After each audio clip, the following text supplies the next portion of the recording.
Hello everyone, welcome back to my channel Rahi Addan नाम। This is Himani और आज एक्चुअली डिस्कस करेंगे कि आप बाल विकास यानी कि CDP child development and pedagogy की कैसे तैयारी करें जिससे आप मार्क्स बेटर स्कोर कर पाएँ किसी भी टेट एग्जाम में। या मैं कहूँ अगर टारगेट देखा जाए तो मैंने लिखा जो है रीट और सी टेट, ये स्पेशली इसलिए लिखा गया है कि कुछ बच्चों के बड़े स्पेसिफिक मैसेजेस आ रहे हैं कि इस सब्जेक्ट को मतलब इस एग्ज़ाम को ध्यान में रखते हुए कुछ वीडियो बनाइए और कुछ थोड़ा सा सजेस्ट कीजिए कि इस सब्जेक्ट की तैयारी कैसे की जाए, क्योंकि आप मैथ्स जो होता है वो डायरेक्ट पढ़ लेते हैं, हिंदी इंग्लिश लैंग्वेज हो गया आपकी, ठीक है, ये सारी चीज़ें कर लेते हैं। बात कहाँ अटकती है? बात आके अटकती है बाल विकास पे, ठीक है।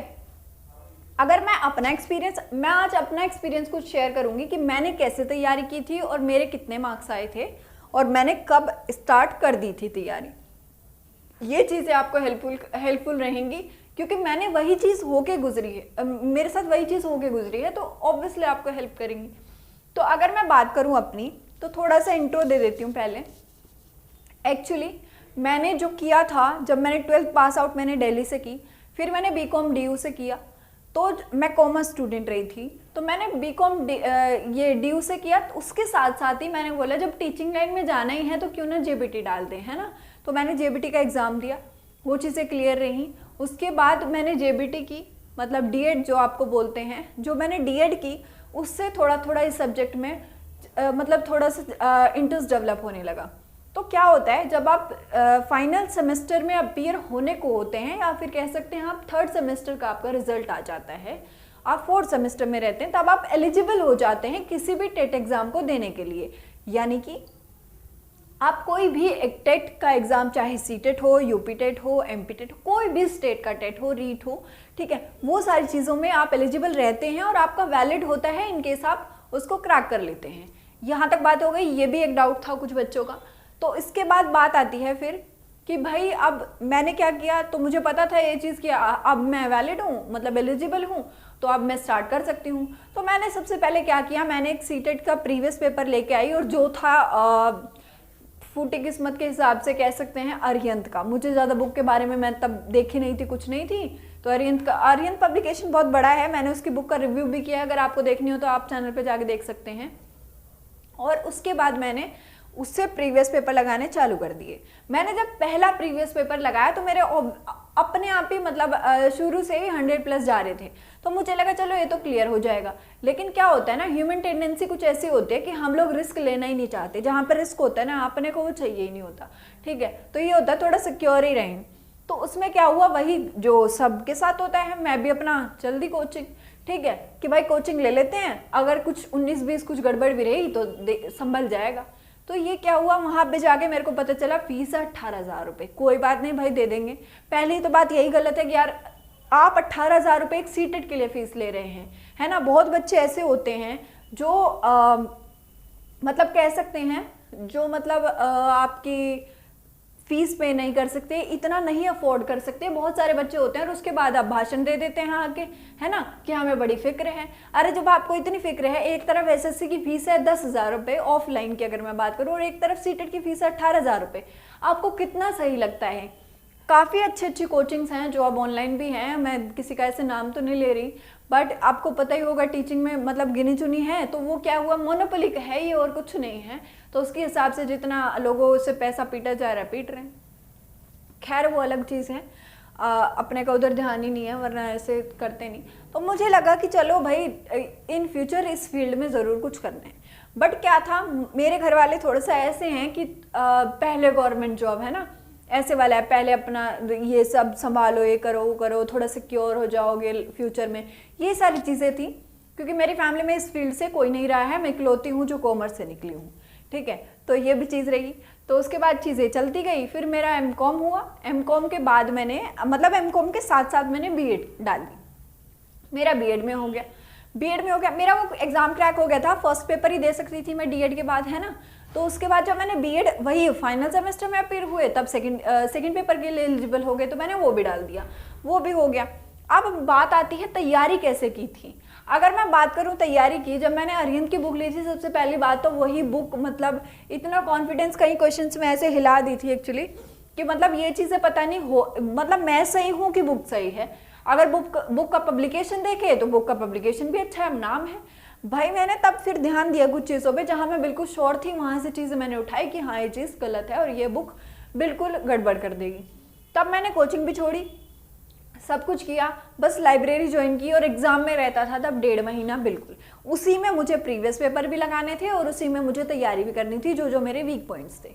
तो मैंने क्या किया, पहले स्टार्ट किया, जब आप तैयारी करते हैं तब आप मैथ्स भी कर लेते हैं, वैसे वीक है मेरा बट स्टिल आप उस लेवल का कर लेते हैं। आप मैथ्स कर लेंगे, आप लैंग्वेज कर लेंगे, ठीक है। मैं इंग्लिश मीडियम से रही तो उतना इंग्लिश भी हो गई, तो ये सारी चीज़ें हो गई। बट बात कहाँ अटकी, सीडीपी पे। अगर मैं बात कहाँ अटकी इन द सेंस कि जब आप सीडीपी की बात करते हैं, बाल विकास की बात करते हैं, तब आपको सीटेट या किसी भी टेट में, यूपी टेट हो कोई भी टेट हो, उसमें क्या होता है आपका 30 मार्क्स लिखा होता है, बट वो 30 का नहीं होता है अगर आप एग्जाम पे ध्यान देंगे। सबसे पहली बात समझने की ये है कि सीडीपी में 30 मार्क्स का तो बिल्कुल ही हेडलाइन के साथ सीडीपी हो गया, बाकी जो हर सब्जेक्ट में 15 नंबर की पैडागोजी आती है वो आप इसमें क्यों नहीं काउंट करोगे? बिल्कुल करोगे, करनी पड़ेगी, है ना। तो उसमें क्या हुआ, जब 15 मार्क्स का वहाँ भी जा रही थी चीज़ें, तो ये तो पक्की हो गई कि इस सब्जेक्ट में कमांड बनानी बहुत ज़रूरी है। तो मैंने क्या किया, मैंने बुक्स देखी मार्केट में। जब मैंने बुक्स देखी, जैसे आप शॉप पे बुक लेने जाते हैं तो इतनी सारी बुक्स, मतलब मैं भी 2-2 बुक्स उठा ली, ठीक है, और उसमें से स्टार्ट किया। इतना कन्फ्यूजन क्रिएट हो गया, इतना ज़्यादा हो गया, तब मैंने सब कुछ छोड़ा 10 दिन के बाद। फिर मैंने क्या किया, सारे सब्जेक्ट के जो सब्जेक्ट था उसके मैंने क्या किया, टॉपिक लिखने शुरू किए कि ये टॉपिक आएंगे, है ना, ये सब्जेक्ट चैप्टर के नेम है, ये मैंने कवर करने हैं, और ये मेरी डीएड की बुक में सारे थे। तो मैंने क्या किया, वहाँ से डीएड की बुक उठाई क्योंकि पढ़ी भी हुई थी, कुछ बीएड की बच्चों से ले ली 1-2 से, ठीक है। तो ये क्या किया, मैंने ये सारी चीज़ें की। और मैंने जब बीएड के लिए एग्जाम मतलब सेकंड पेपर दिया तब भी मैंने बीएड की बुक से पढ़ा और डीएड वाली में मैंने डीएड से पढ़ा। तो मैंने क्या किया, वहाँ से एक चैप्टर को मैं करती गई और कुछ मैंने यूट्यूब से हेल्प ली, ठीक। तो जब मैंने यूट्यूब से हेल्प ली, वहाँ मैंने एक चीज़ देखी कि सारे लोग जो इजी टॉपिक है उसी को कराए जा रहे हैं, बाकी जितने टॉपिक ढंग के, जो मतलब आपको लगता है कि मेहनत इसी पे तो करनी है, वो सारी चीज़ें मेरे को कहीं नहीं दिखी।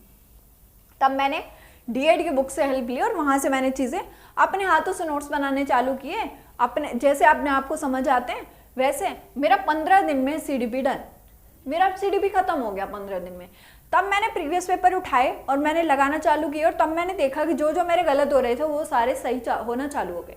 तो मेरे जो मार्क्स आए ना, वो असलियत में 30 थे, ठीक है, वो रियलिटी में 30 थे। ऐसे नहीं बोल रही हूँ, अगर आपको कोई बोले एसएससी में आप full out of full marks लेकर आए हैं, तब वो आपको पागल बना रहे हैं। क्यों?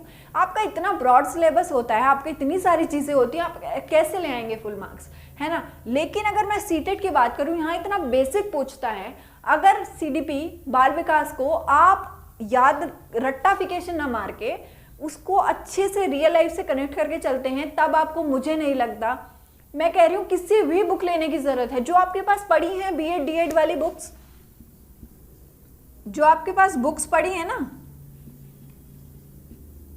बीएड और डीएड वाली, एनफ है। इसके अलावा कुछ भी नहीं चाहिए आपको।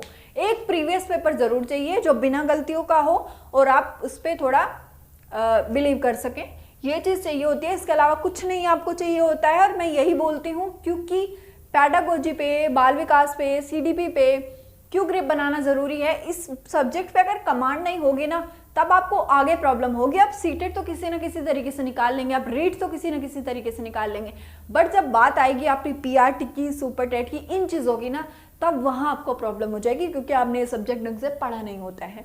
और ये इकलौता सब्जेक्ट है जिसमें 30 आउट ऑफ 30 मार्क्स इतने बच्चों के आते हैं। अगर किसी ने अच्छा स्कोर किया हो, आप रिजल्ट उठा के देखिए, आप पहले रिजल्ट उठा के देखिए, आपको किसी सब्जेक्ट में फुल मार्क्स मिले ना मिले, आपको सीडीपी में देखने को मिलेंगे।